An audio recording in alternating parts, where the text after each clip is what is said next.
there and welcome to Political Focus. I am Samson in Yaoundé with the other team members to serve you today's program. Potential candidates for the February 9, 2020 council and parliamentary elections in Cameroon have for the past few days and weeks been busy compiling their candidature documents and constituting their list in view of the elections. The enthusiasm to become either a local councillor, mayor or member of the National Assembly is perceptible both among the incumbents and new aspirants in different constituencies across Cameroon. In fact, the scramble to become candidate in either of the elections is so ruthless that tempers are flaring within some political parties over the non-endorsement of certain candidates.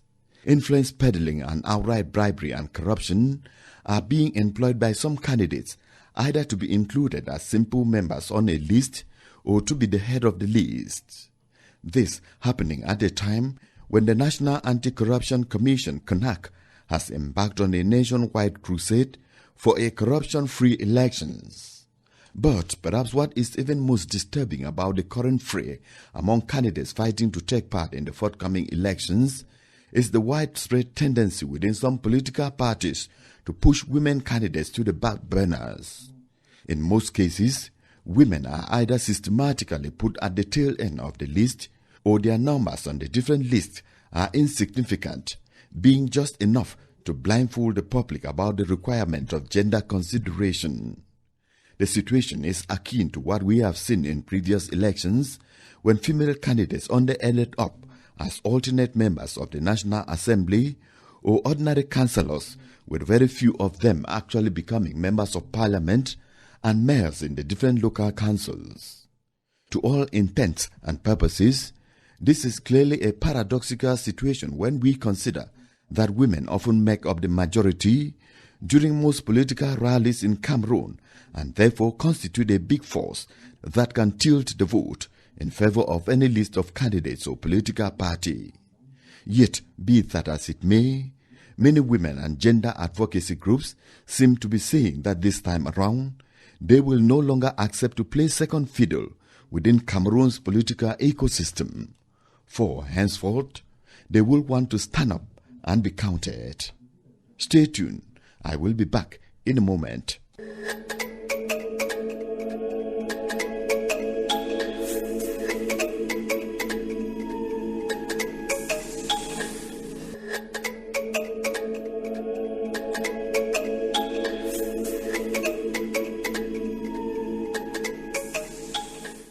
You are welcome back. Charles Tembe is just joining me in the studio to refresh our minds on the main political news stories of the week as reported by the newspapers. He has our press review. Cameroon Tribune reports about caravan tours in the northwest and southwest regions to sensitize the population on the recommendations of the recent major national dialogue in view of a return to normalcy in the two restive regions. The Sun writes that the government has picked prelates to unlock the deadlock, with Christian Cardinal Toumi and Bishop Andrew Kia leading the caravans in the northwest and southwest regions respectively. The Post newspaper reports that the post-dialogue caravan faces uncertainty and numerous challenges, with Cardinal Toumi advising Amba fighters to create a political party and Bishop Kia telling runaway MPs and mayors to resign. Cameroon Insider says momentum is building ahead of the announced legislative and council elections. Political parties and prospective candidates are said to be involved in frantic activity to meet the deadline set for the submission of candidature files. And the February 2020 legislative and council elections preparation and vote proper would be like none before, according to Eden newspaper. The paper adds that the stakes are as high for the political parties and candidates as they are for the country itself. The Post reports that the ruling CPDM party has instructed party members to form consensus lists for upcoming polls. In the SDF party, the Post cites Honorable Cyprien Bayer as saying, "I will not walk on blood to come back to Parliament." Le Jour reports about complaints over divisional officers making life difficult for some potential candidates seeking to certify documents to include in their files. That'll be it for Political News Review this week. Charles Tembe with our press review. Potential candidates for the forthcoming local council and National Assembly elections in Cameroon, scheduled for the 9th of February 2020, have been crisscrossing the country to complete the candidature formalities for the elections. The exercise seems to be causing quite some frictions within some political parties as well as between some potential candidates and local administrative officials over the issuance of required documents. And all of this is happening at a time when some advocacy groups are campaigning to get more women elected as members of the National Assembly and mayors in Cameroon. But the question which many observers have been asking is, how far can women go towards winning the number of elective positions that correspond to their demographic weight in Cameroon? Sam Bukuba. The announced legislative and local council elections in February 2020 will provide the Cameroonian women folk one ready avenue to push their agenda in the political arena. The Minister of Women's Empowerment and Promotion of the Family, Professor Marie-Therese Abena Ondwa, is hoping to see the women expand their political frontier, which she says has been increasing of recent thanks to gender mainstreaming. That we will not use the 31% we have in the National Assembly during the forthcoming election, but the Senate is already gone, and the legislative and municipal election and regional elections are also forthcoming, so we hope that we see the improvement.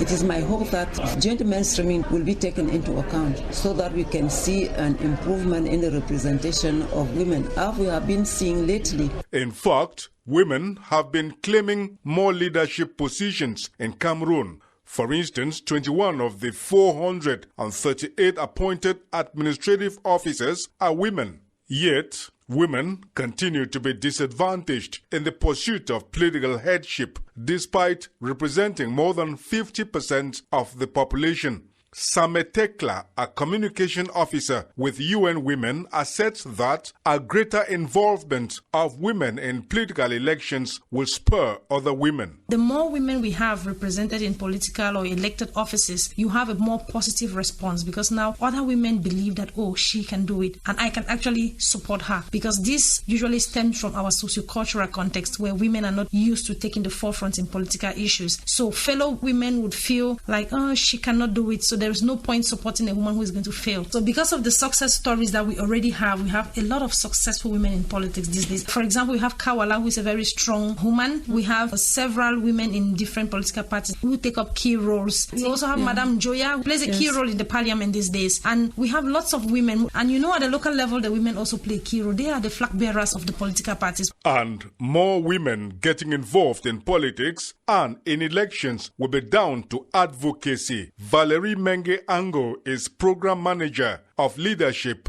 and Political Participation of UN Women. Our advocacy goes to all political parties, parliamentarians, women themselves. You know, they have to go out and position themselves. Women positioning themselves will consist in throwing their hats in the ring and winning over followers in political contests. Sametekla once again urges women to employ the right energy in the upcoming elections by standing as candidates and using their right to vote for women candidates. We want to encourage the women to stand up as candidates, to put up their names in the electoral list, not just as subsidiaries, but as the head of the lists in the different electoral bodies. And that we encourage these women to know that there are different actors who are supporting them and who are ready and willing to support them, provide them technical support that they need to strengthen their capacities. Women should stop shying away from elected office. And also to the voters, we encourage women to vote for fellow women, for lists that have women as a head of lists, so that in future, after the next elections, we would have a huge participation of women at the local level, because we are currently at 8% and that's very low. If women well and truly stand up to be counted, surely it will advance their agenda in effective representation and participation in decision-making in the political space. Sam Bukuba. We have as guest on the program Political Focus today, Professor Justine Ndifor, who is the head of the Network for More Women in Politics. And I have with me here in the studio Charles Tembe, who will also join in putting the questions to her. The first question I want to put to you, Professor Ndifor. The municipal and legislative elections have just been announced. What was your immediate reaction as soon as they were announced? Thank you so much. And as soon as the head of state convened the twin election of February 2020, my first thought was to mobilize women, engage one that we trained at the municipal hall in July. There are something like 200 of them, to sensitize them to really engage and to form a list and to at least try to lead some of those lists, because the main challenge is that in our country and anywhere in Africa and in the world, women have faced the same problem of self-esteem, self-confidence, self-affirmation, and we brought them to agree and to be capable to carry up a list of substantive candidature. As soon as we realized that women were able to go through those elections, and many of them were with us, we immediately thought about the composition of their list. We saw the criteria published by Elections Cameroon, and it was not so easy.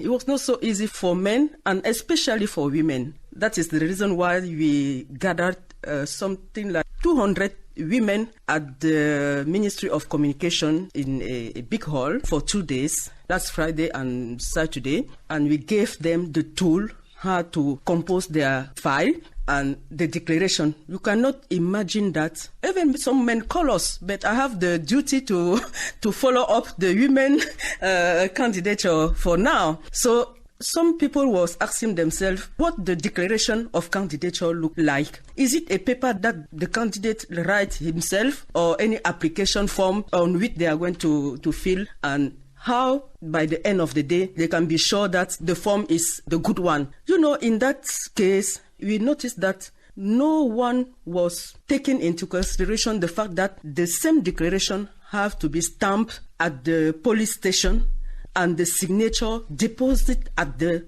police station. That was something that could have bring this declaration to be a cause of ineligibility, because if a declaration is not stamped and signed by a police commissioner, it will be drawn out by Elections Cameroon. Are you working with women from any particular political party, or who are the women you are working with? Our network is a neutral network, because in our network, we did diagnostic study since 2007, and we noticed that in every particular political party, women faced the same problem. And as I was not ready to run in politics in 2007, I decided to gather all those women in a network and to follow up and to train and to build their capacity to be able to run in politics in a good way and to compete with men in equal manner during all those campaigns. Professor Ndifor, you are a member of the CPDM, right? Yes, it's true. Does it play on the perception that some women may have when you want to bring them to politics? Since 2007, I noticed that women face the same problem as my mother. My mother was in UNCs and then CPDM. They born me in CPDM, as I can say. But as soon as I noticed that women face the same problem, let me repeat it, in all political parties, I decided myself to slow down my political status and to go through a civil society network to gather all those women. You know, if I was at any moment they want to put up my candidature or my militantism in CPDM, some women of UPC, SDF, UDC, UNDP could not be able to have confidence to me. That is the reason why I couldn't even run in political party since 2007 till today. For this 2-day event that you organized to drill women on how to build up their candidatures, from which political parties did the women come? All the political parties and all the 10 regions. We receive candidates from CPDM, SDF, coming far from Southwest and Northwest, from UNDP, coming from Bafoussam, Central Region, and also from Littoral. We receive also from UDC, coming from Fumban, and some women from the Central Region. Unfortunately, we didn't receive MRC, but we received them during our training in July. we received 3 ladies. It was free. Our training are usually free of charge because development partners pay for those trainings. Like the European Union? Like European Union, like UN Women, and so on. When you are talking to these women and even those you have met informally, do you see that they have any enthusiasm to even get into politics? If they didn't have enthusiasm, they wouldn't have come. Even when they had to pay, during our last training in July, they had to pay 100,000 for 5 days training. They paid for that. And we were waiting for 100 women from all regions because it was a national workshop. We received 112 ladies from all regions and for those main political parties at the parliament and at the head of councils. Prof Justine Ndifor, you've been advocating for more women in politics for several years now. Yes. Why should more women be in politics? I think that is a natural and simple question. It doesn't sound so simple. No, it sounds simple because you men, you don't want to receive it as a simple question because you were first at the political area and maybe you are fearing for the presence of women. They have been there, and if you want to see women, you will see them. They are there in all political parties. The problem is that at the time to form the list of substantive candidates, men used to put there women who don't have capacity to discuss, to participate in a debate, and put on the alternate list the other women who are able to say, I know how the public affairs functions. They are fearing of their places. Right now, in some constituencies where the list of substantive candidates are running, they are putting women on the other list. On the alternate list? Yes, as to be quiet. Members. To be quiet in their place. So women are there and they are always be there. We have to renew our mindset and to consider women as our partners. We are not coming there to throw you out. No, we are coming to complete your action in the governance. And as you may know, and I'm sure you know it, your wife in your house is the main person who cares on everything like the needs of the family, who keep the money very well, and who take care of everyone like on herself. But men, as soon as they arrive, they are already on another challenge. What added value do you think women can bring the morality to politics in Cameroon? The morality, the morals, the ethics. Women govern differently. I don't want to say here that women are used to be afraid. No, it's because they are ashamed. They are ashamed on showing a face that will ultimately drop down the image of the family, the image of the husband, the image of the society. Before women engage in a process, she thinks of her image. She thinks of all those things before acting. You just have to see at Kondenge, you have how many women there? No, tell me, you have how many women there? And usually they are involved in some cases by their bosses.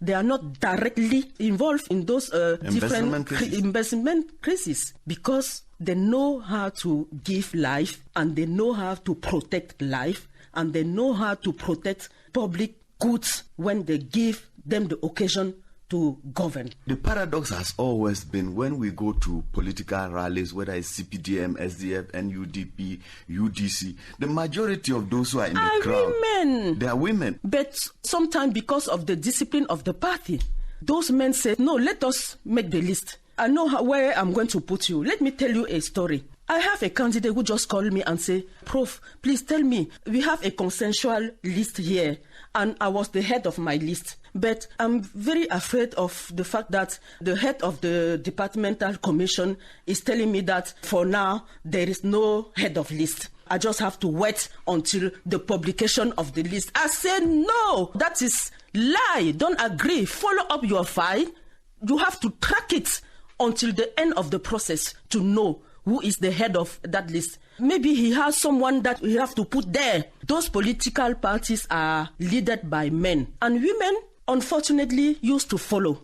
But we are training them not to continue to be followers. We are training them to be leaders and not followers, leaders. You say there used to be plenty, to be much of them, to go and dance, to go and so on. Yes, I agree, and I also encourage them to animate the dynamism of the political party. But we are calling also the leaders of the political parties to know that the time is now. The time has come to reward the faithfulness of women, to reward their dynamism, to reward them and to give them all the political dividend they have built from years to year. It's not feminism, it's the citizen question online with democracy, with inclusive democracy, with representative democracy. And as far as women represent at least 51% of the population, it's a due reward for us. We have been struggling, waking up very early to take care of you and of your children, of the society. Even in the economic area, you see those women, by themselves, they wake up at 2 o'clock. When the head of state come, they call Madame Biloa to mobilize women to go and welcome those head of state. It's not the only job they have to give to women.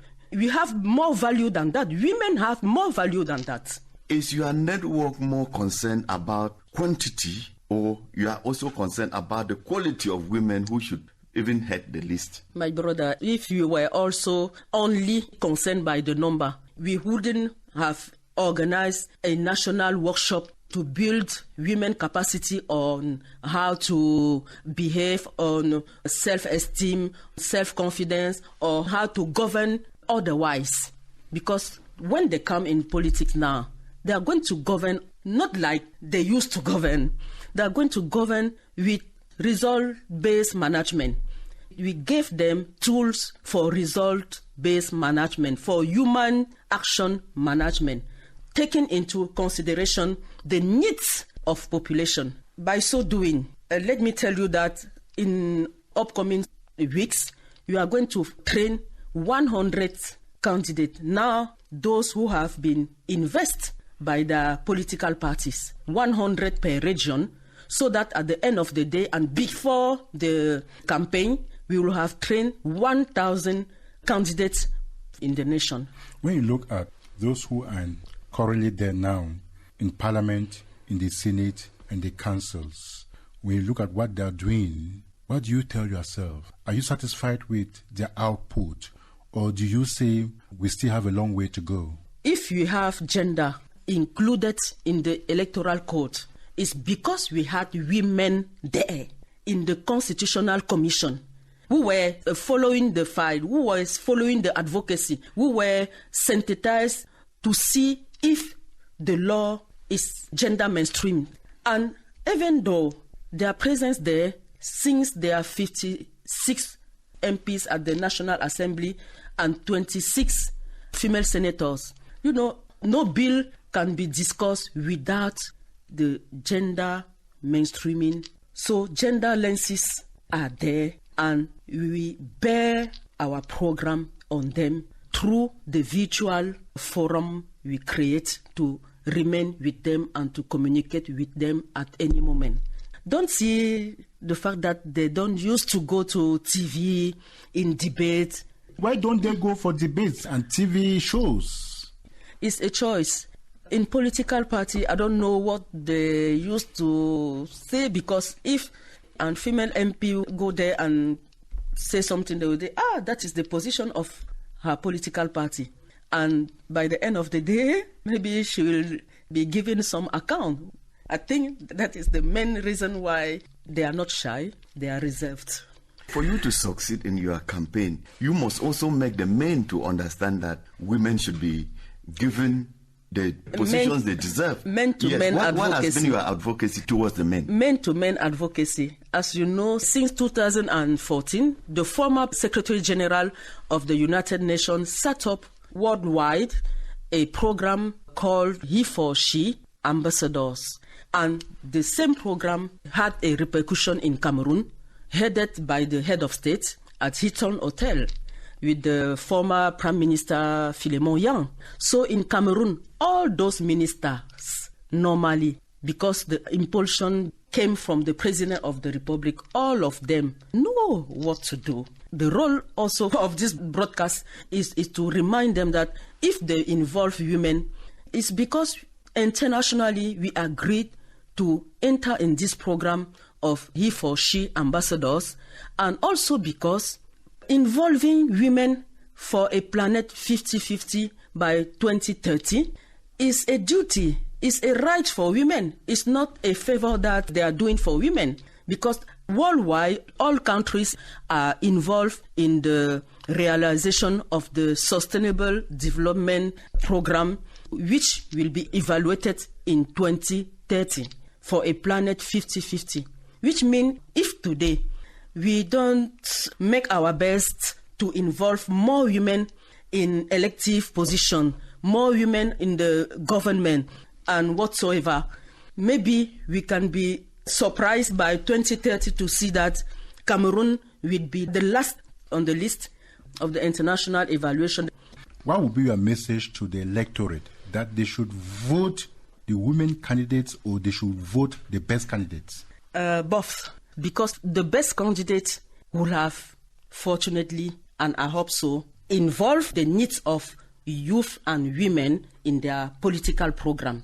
But we are especially asking electors to vote for the list headed by women. And that is the reason why we are begging media not to focus on the errors of women, but to make sure all the good they have been doing are projected on the scene, so that electors will say, wow, women are also in this country and they are doing something very good. And overall, I'm telling you truly, if our country projects more women in the political sphere, in elected position, the image of our democracy will be best noted in the international community. Talking about women getting into politics, in Cameroon we have certain societies where traditional practices prevent women from getting into politics. In your advocacy, were you able to address those traditional issues? Yes, you have a question in two parts: traditional issue and the role of the men in the political participation of women. For the first question, the program we are heading since 2016, named Women in Democracy, have been working in the field, and we created a national network of gender advocates. And in that network, we have especially men and traditional rulers. In my village, for example, in Baham, I know how they organize the list of candidature there. And with my chief, he called me to say, we have only 2 places here. What should we do? I say, Bolong, you have to put there 1 man and 1 woman. If not so, your list is going to be rejected by the Electoral Commission. And if I put 2 men as substantive candidates and 4 ladies on the list of alternate candidates, I say, no. The head of state's policy is to bring more women in the National Assembly. Those women that you are going to put like alternate candidates, they cannot enter at the National Assembly. That is one example. So they have been sensitized. And in those traditional palaces, you have the observatory that follow up if young girls go to school at the same time like young boy. For the second part of your question, in our training, we ask women, those who are married, to make sure the husband agrees the involvement in the politics, because the husband is the first supporter. And after the husband, you have children. Can you imagine a wife like me? If I'm not in a good collaboration with my husband, I will not communicate well. I will not be free to do what I'm doing, and I will not perform. Money is the issue now. Yes. To register as candidates and even money to run for campaigns. Have you been able to obtain any source of funding, both from within Cameroon and international organizations, to support women who are substantive candidates? The law on the financing of elections is very strict. We cannot mobilize money to finance the women campaign. But early at the beginning of the process, we mobilize money to help them to finance their projects. We look for funding, we look for recommendation, and since 4-5 years, we have some enterprises, some project finances by our political partners like EU, GIZ, German Cooperation, and also UN Women. Now, Professor, tell me, when will you say that you've had enough, that no more women in politics? When you are 50-50? On the way to parity, 50-50. My joy will be perfect. When you are 50-50? We will have at least 30% of women at the head of council, whereas now there are only 7%. It's really shameful for us, considering the way the world is going. They are feminizing the institution all over the world. My joy will be perfect if after the upcoming elections, we could have at least 30% of women at the head of council. At the National Assembly, there are now 31%. We have to consolidate this number. If we cannot do more, but we have to consolidate at least this 30% of women at the National Assembly. At the Senate, there are 26%. You see, the movement is going crescendo from 21% in 2013 to 26%. I hope next time there will be at least 30%. So on this way, I will be glad and I will decide. Don't be surprised that after the upcoming elections, I run in politics because it will be very legitimate for me. You are avoiding talking about the cabinet, women in government. Women in government. That is a discretionary decision of the head of state. You dare not touch that. No, we used to sensitize the head of state. During the last presidential campaign, the head of state took the engagement to, more than in the past, involve women and youth. And he said concretely that if women gave him their vote, he will accelerate the process of parity in our country. Professor Justine Ndifor, President of the network More Women in Politics, it was a pleasure to have you as guest on the program Political Focus. You are welcome. And that is where we shall conclude the program for today. Our team included Charles Tembe and Sam Bukuba. Our sound technicians were Daniel Mamia and Guy Joel Noah, while Maxel Abanda and Nelson Tawe were our production assistants with Waimpo Ngam in charge of supervision. For presentation in Yaoundé, I am Samson Webster thanking you for listening.